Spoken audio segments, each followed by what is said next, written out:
So simulan natin dito mga idol, Gemma Galanza maglalaro na sa magiging laban ng Creamline Cool Smashers kontra sa kupunan ng Cherry Tigo crossover ngayong araw ng Martes. Bago natin yan simulan, please huwag niyo munang kakalimutan na kahit i-like lang ang ating update. Maraming salamat po. Well mga kaibigan, alam naman natin recent game ng Creamline Cool Smashers ay halos hindi ganoon kaganda ang kanilang performance. Sa huling naging laban nila kontra sa Suscopi ay natalo po ang Creamline. So nakita naman natin ang problema dito ng CCS, no?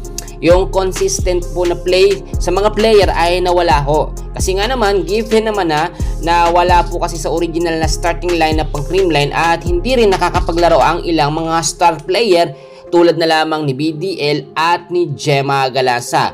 Pero ngayon po meron tayong magandang update na kung saan nga po ay nilinaw mismo ni Gemma Galanza na hindi naman na sumasakit yung kanyang paa, no? At so far so good, okay naman daw po siya. Pero yung PT niya, sinabihan ho na kapag pinilit maglaro ay possible na baka eto ay sumakit. Pero alam nyo mga kaibigan, sa pagkakataong ito, si Gemma Galanza mismo nakakaalam sa sarili niya kung kaya niya na maglaro. May mga update tayo nakuha na maglalaro na nga po ngayon na hapon sa laban ng Creamline kontra sa Cherry, etong si Gemma Galanza. Pero kung pipilitin naman ni Gemma Galanza na maglaro ay mamaya mas lalo pang mapasama at tumagal pa ang healing ng kanyang injury. Kung titignan po ninyo, nasa top 2 pa rin naman sa standings ang Creamline Cool Smashers. Pero kung magsusunod-sunod ang kanilang mga talo ay baka mas bumaba pa ang kanilang rankings.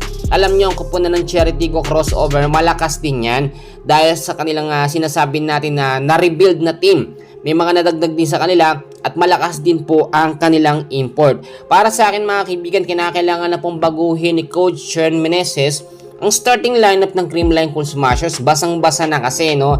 Alam nyo, kung papalitan po yung nasa starting lineup, magbabago at hindi malalaman ng kalaban ang kanilang galawan. Pero syempre, hindi naman mawawala talaga sa lineup ang kanilang import na si Courtney.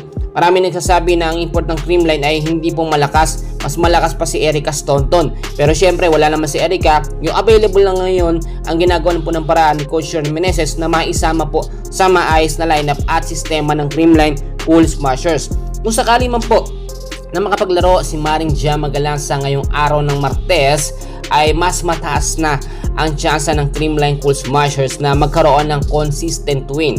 Ang ibig ko sabihin yung sunod-sunod po na pagkapanalo, no? Alam nyo, maganda naman talaga ang offense at defense ng Creamline, lalo na, no, yung mga bitaw minsan ng set ni Kyle Negrito, nakukuha niya na yung maayos sa timing.